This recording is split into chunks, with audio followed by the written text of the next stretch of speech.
Welcome to Pilgrim Lost. Come walk with us while we explore life in hopeful motion. Pilgrim Lost is back. I'm Tony, and we're just so happy to have for all of our community out there continuing to think about the adventures they want to have around the world and how to bring those adventures home to their everyday life, how to go on pilgrimage, both when you fly to Spain or if you just want to walk to the store. That both things can be a pilgrimage. It's all about your mindset and your heart set along the way. And today we're talking with two brand new friends. When I say brand new, I mean like I've known them 10 minutes, maybe brand new. And Kaira and Santiago, you guys are married, living in Portland, Oregon. Am I correct? That's correct. Yes. Yes. And we found out about you from Bryson, who came on to talk about the island walk a couple of episodes ago. Yes. And he told us you guys had this great story, and we're like, well, we want to meet them. And why not meet you with the camera and the microphones on? So I'm just going to let you guys just kind of tell me your story a little bit. What is this story that Bryson thinks I need to hear? Because I want to hear it. Okay, you start. Well, just a few years ago in 2016, we met on the Camino de Santiago. So I went there. I was in Spain for 7 weeks, and I walked for 5 weeks on the Camino. And I have made the Camino 7, 8 times, but no completing different parts, different Caminos, right, and in different ways. I am from Spain, from Canary Islands. Then it's near to me, for me. Okay. So the accent, I'm hearing a little Spanish accent there. Fantastic. And you grew up in Spain, and it's only because of Kaira that you live here in the States now. Yes, because of Kaira, yes. I moved my Camino to here because of her. Fantastic. So Kaira, so first of all, how did you end up let's start with your story. How did you get to Spain? And then I want to hear like where on the Camino you ran into this guy and how did that happen? Because I'm super curious. Well, I read about the Camino about 20 years prior in a book called The Pilgrimage by Paulo Coelho.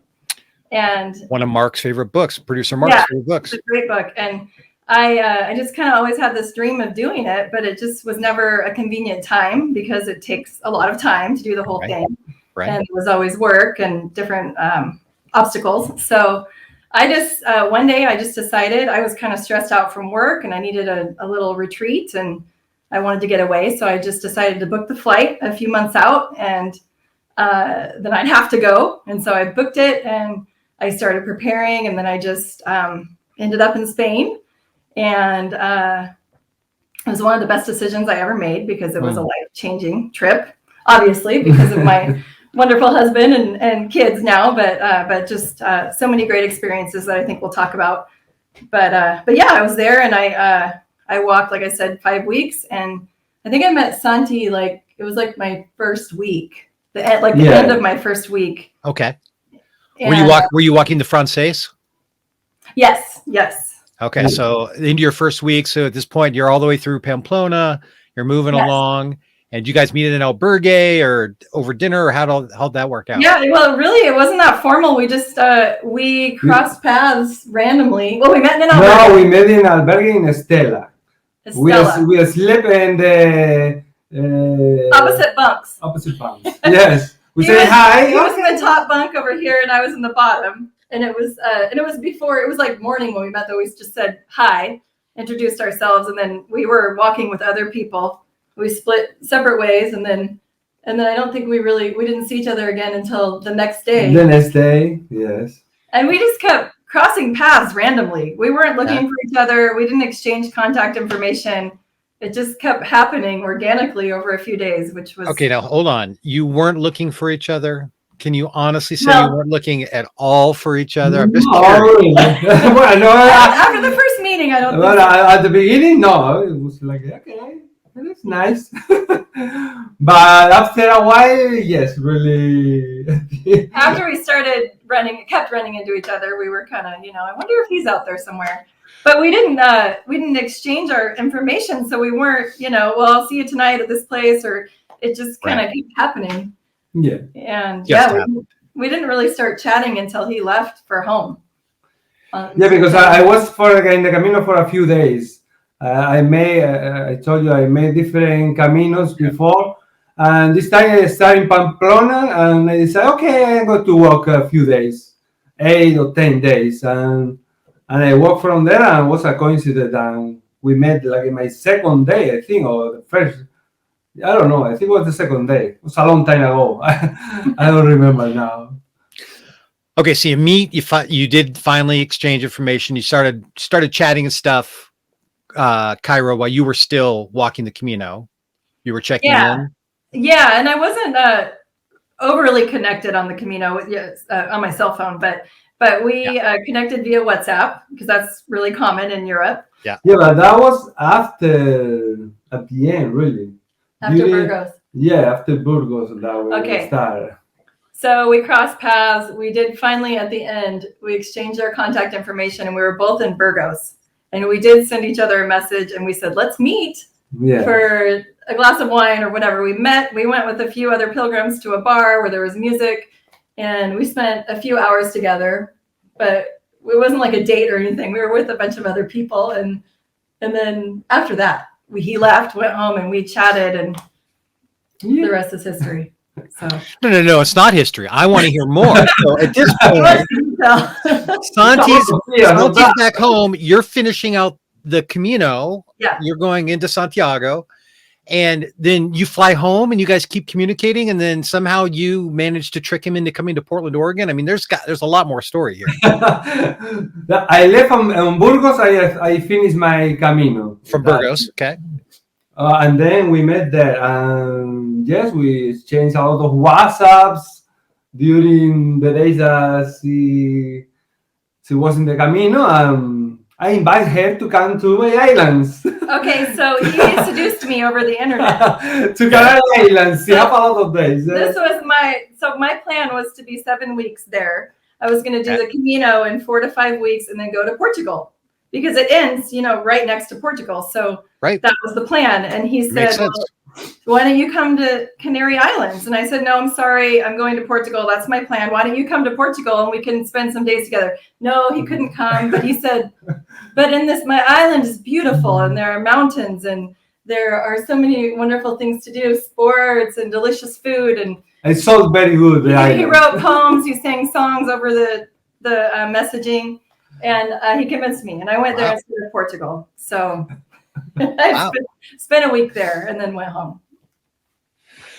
Wow, you're making a really good case for Spaniards there. I mean, every woman's dream to have poetry and music over their messaging. Okay, so you guys obviously fell in love, got married, you have twins, and happy ever after-ish. Sure. Yes. We're in a daze right now because they're 1.5, so it's a crazy time. We are tired. We're tired. There is a lot of things of the Camino that we learn that now is kind of like in the past because of the lack of energy that we are living now is brutal. But still, there is some things that we hope that when we recover our energy, it's gonna be a good way for the babies to learn, and we hope to go back with them too. Oh yeah, we are going. Awesome. I want to get into that in a minute, but Santiago, I thought maybe we've never had a Spaniard on Pilgrim Lost before, and you said that you've walked like 7 or 8 times a piece of. Is that typical for people who live in Spain to want to do the Camino? We talk about it over here. Do you guys talk about it over there? Like how much national attention does it get? I was surprised because in this Camino that I made here, I thought that there was going to be less people because it's the beginning of the Camino, and I know that at the end of the Camino there is a lot more people making the last 100 kilometers. Right. I don't know how many miles. I know that there is a lot there. Then I want to a little to be more alone and walk.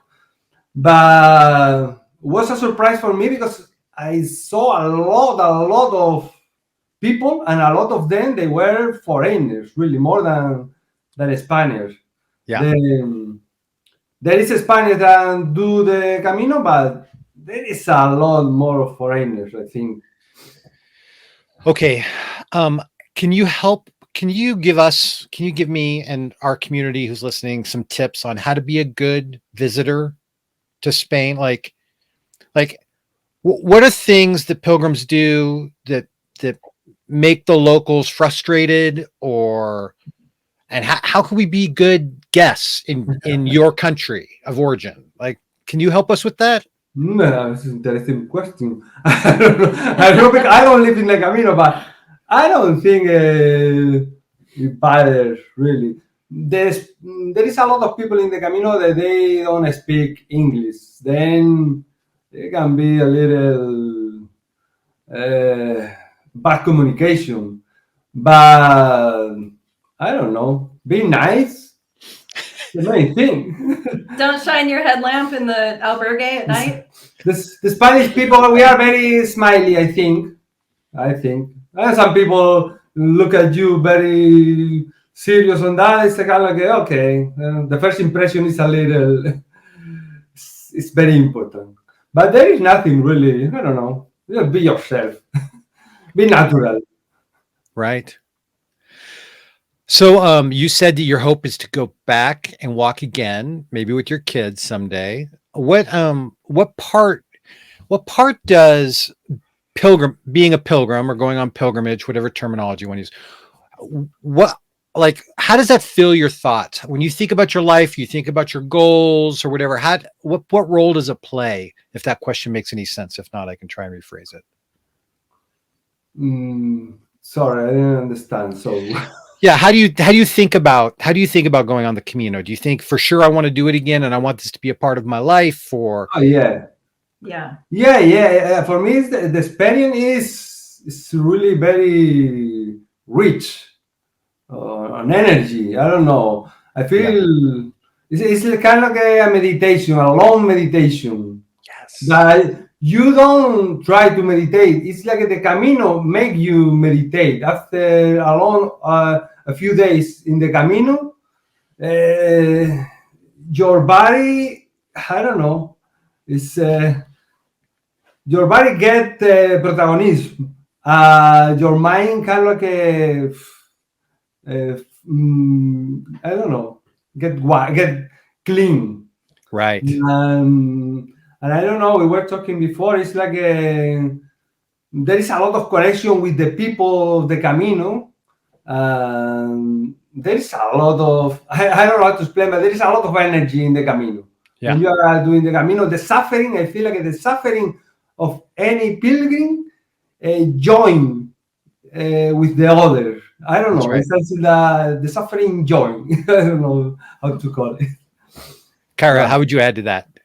Yeah, I think definitely the meditation part, just the simplicity of the Camino. It's, every day it's you sleep, you walk, you eat, you shower, you sleep again, and then repeat. And it takes away all the distractions of daily life. And so it is really a great way to clear your head. And I think just that aspect alone makes those connections with other people a lot richer.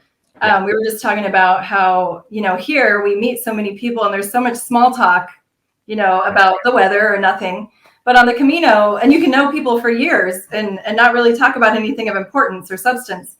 But on the Camino, there were so many connections where, you just run into somebody walking and literally you talk to them for like 5 minutes and they're telling you their deepest, Right. thoughts, feelings, experiences, or what brought them there, which for a lot of people was a very traumatic experience or emotional experience.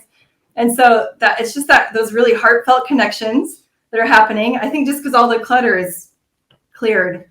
Yeah. And it's just really cleansing. It's just, I think a lot of people, including myself, don't realize how cleansing it is to get away from everything and just be in nature. And every day it's just your footsteps and, getting to the next place. And it's just, I could go on all day about how it's changed my life, but I think just coming back after that, it's like, you just feel like you're starting fresh.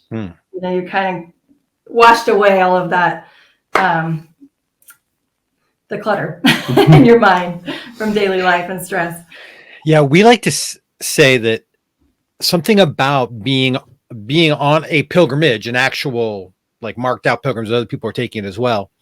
Something happens in the psychology of everyone walking that we all just suddenly assume that everyone else is in my story and I'm in their story. Like we're all co-participants in the same story. Therefore, we sort of have access to one another. Like I'm willing to share and I expect you to share with me because but you walk around Portland and the assumption is that person's in a different story than mine. Yes. That makes sense. And so my mentality tends to be different. Mm-hmm. So here's a question. Kaira, one thing that you and I have in common that I did do a little bit of research on you is we are both old Oregonians. Yes, we're a rare breed. I'm fifth generation, both sides. So wow. You're fourth generation. So we're tied to this land. We love this place. So my question for you is, how have you been able to bring the Camino back home? Like, how are you able to either the practices you learned there, apply them to life here, or how has it changed your perception on life here in Portland or around home? I think really being there, I like what you said about how there's this general feeling that we all have something in common. And Santi mentioned the suffering, because there is a lot of suffering on the Camino with your feet hurt and you're tired, you're hungry. And it's just kind of that sense of connection. And I feel that's a lot more palpable now in my daily life than it was before, because really we're all connected and we all have common wants and needs. And even though we have different lifestyles, the experience on the Camino has just been a great reminder that really, I think everyone has something in common with everyone else. There's something. It's just a matter of being open and clear enough to be open to that. And you talked about people smiling, and on the Camino, most people are in a good mood. And I find that goes a long way too in everyday life. Right. Just, smiling, waving, and it can really make a difference. Yeah. It's as if, in any given moment, there's a spectrum of where our attitude could be. Right. Mm-hmm. And on the Santiago, a lot of days you're in pain, or a lot of days you're maybe really lonely, or that long meditation that Santi was talking about, that you kind of get into some of the darker things in your memories, or the darker things about your past, and maybe shame or whatever. And you're feeling that. So within that spectrum, everybody tries to live. It seems like they try to interact with you at the most positive, engaging end of whatever spectrum they're in that particular day. So even if they're hurting, they want to share optimistically, how they're getting through the hurting, as opposed to just complain about the hurt. You know what I mean? Always seems to be this about it. I think who decide to make these kind of trips know that it's going to suffer in some way. Right. And then that made every pilgrim is kind of have a lot of similarities, things similar, Yeah. And that is make you more touched to the other. It's I don't know. You have something in common with other. It's not like a typical trips where you go to drink and pools or things like that. No, you go specifically for make a hard experience of walking for a long time. Then that, I think, is already moving something in your mind that make you connect with the other people that decide to live the same experience. I don't know. Yeah. Santi, you said that when you go on a pilgrimage, it's like going on a long meditation, right? I think you said something like that. Going along. How have you guys been able to practice that contemplation here? I mean, you got little kids, you have everything of the distraction of life. Have you been able to find ways to be reflective, to be contemplative, to meditate here? We find we follow the system of meditating every day, but we have to say that it's difficult when you return to your place, when you have your worries, your all the things that are in your mind. It's difficult to keep that peace that at the end of the Camino you get. Right. Or during the Camino too. It's like it's something that we talk a lot about. That how can we keep this energy for a longer time? Because it's really at the end of the Camino, it's kind of like a peaceful mind. You arrive to your place, and you feel like you are in other speed. You see the people are like going around fast here, and you feel like I'm like I don't know, I don't know, floating or something. Yeah.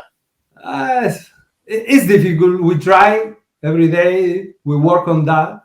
Now it's harder for us for the question of of the babies, but Right. we try. We try writing, meditating, walking as much as we can. I don't know. Yeah, I mean, I think it really helped us to see the impact that being in silence and being in nature too, what the impact that has on us and just our general well-being. So we really try to make it a priority to spend some time in meditation. Like you said, we try to do something creative, even if it's just write for 15 minutes, and try to get outside as much as possible. And it is hard with the babies. It threw our schedule off completely, but we're trying to figure out a way to adjust our practice. Love it. Love it. So you guys, I mean, Bryson wasn't lying. I mean, love story on the Camino, meet along the way, fall in love afterwards, end up together in Portland. It's really a sweet story. Thank you. We returned to the other. We made other Camino after. Yeah, we did the Sana Brace Camino as well. Oh yeah. And part of the Portuguese. Yes. A few years later. Oh wow. Yeah. So before we get married. I think we didn't fall in love yet on the Camino. You came to Portland in March. So we met in September of 2000. I fell in love. No. Okay. No. He fell in love. So we met in September of 2016. Okay. I met him and I went to his island, but he came here in March of 2017, and that was when we really knew we had a connection. And he was only here a couple weeks, but then he left and came back for an entire summer. So, and that's when we decided we wanted to be together. And then we went through the whole immigration process and long distance dating and all that. So he's only been here. How long have you been here? 3 years. 3 years. So there was a chunk in between where we were traveling. But anyway, that's another story. But yeah, we went back. There is a lot of story about that, but yes. I think it was 2017 that we did the Sana Brace for a couple weeks. Yeah. Or was it like a week? Say that again. The Santo Grace? 7 days. Sanabres. Camino de Sanabria. Where does that start? Where does it end? Tell me about it. End in the same place. Santiago. But start, I think it's start in Sanabria. I think it's in Castilla León, in the community. It's near. I have very bad memory for the names of all the. I don't plan. That makes me feel better because I can never remember the names. Mark's great at it. Producer Mark does all this research. He knows the names. He hasn't been there yet. He knows the names of all the towns better than me, and I've actually walked it, and I can't remember any of them. So. I mean, too, there is people that they told me, "Oh, you were in this place." I don't know. I have been in all that places, but I don't remember any name. I go, that is all. But it connects to the Portuguese. Okay. Sort of. Yeah. But they both end in Santiago. We went to the Portuguese and just walked for a few days, right? And then we were almost to Santiago. It was like super hot. There were hardly any people. Albergues were closed. And we said, let's go home. So we didn't finish. We stopped, less than a week before, but we thought we'd been to Santiago and we were tired. So 11 days, I think. 11 days before the end? No. Oh, walking 11 days. Okay. Yeah. But it was nice. The Portuguese was memorable, and I would go back and do that whole Camino one day. My sister's actually on the Portuguese right now. Oh wow, the coastal or inside? No, the inland one, but she's Yeah. 3 days from Santiago as we speak. Well, my favorite Camino was the primitive, or the Camino from Oviedo, Asturias. That was my favorite experience, like a walking. the primitivo. Yeah, the primitivo. Nice. For me, it was like a good walking. I don't know, it was different. Well, Kaira and Santi, thank you so much. It's really surprising to learn that by following your simple 10-step process, you too can fall in love on the Camino. I'm sure that all of our listeners will be happy to hear that your program for falling in love is now available. I have one more point. Yeah, please. Program. I was not looking to meet anyone. And I'm not even to make friends. I wanted to meditate. I got up early in the morning before everyone else to avoid people. I mean, yeah, I was friendly, but I wanted to be alone. I was not looking for a partner. And I don't think you were either. Maybe he was. But I didn't want any relationship on distance because my previous relation was on distance. And I said, okay, I don't want that. And at the end, I went from one girl in Spain to one in USA, like farther away. But it's I think a lot of it, I really believe in energy, and I think just kind of just having a clear head and an open mind is part of what brought us together. It wasn't necessarily looking to see who's out there and trying to meet someone, because that wasn't happening. So I hope I didn't imply that you were. I just was having fun. No. And it is. It's and I think that's a great note there. One of the things that I've talked with and I guess advised dozens of people who've gone on the Camino. And one of the things I always say is don't have expectations. Don't prejudge what's going to happen. Yes. Some people go, I'm going to figure out my mission in life, and that's what I'm going to go. I'm going to get that thing that's going to give my life meaning, and I'm going to come home. And it's like, don't put that expectation, because that may not be the thing that your subconscious needs. Like, yeah, you may not even think it. You may not deal with your future because you may need to deal with your past. That might be the thing that happens, or it might be unexpected, or you might find the love of your life. Who knows? But so I think that's a really good note. And I mean, that's true of life as well. So true. Yeah. Go into life with an open heart, a generous mind, a curious mind, and an open heart. And who knows what the universe is going to give to you. Absolutely. Yeah. Live in the moment. Presence. Any closing thoughts before we say goodbye? I think anyone who can do the Camino should do it. I know it's hard to get away sometimes for the whole thing, but even, and I shouldn't say, it doesn't even have to be the Camino, but if you can get away somewhere where you can just walk and be present and carry only the items you need on your back for a couple of weeks or even a week, it can be life-changing. And it's and another thing I didn't mention when you asked how it's impacted the thought process now. Another thing is you just realize how little you truly need to be comfortable. And I'd never traveled with only a pack for that long. And you really appreciate the things that you have. And when I got home and saw my bulging closet of clothes, it was just, it was overwhelming. And I think it's good to have that experience at some point in your life, just to realize how little you truly need. Love it. Yeah. Santi, anything else? Yeah, that I recommend completely that experience because it's a changing of life. It changed my life, changed her life.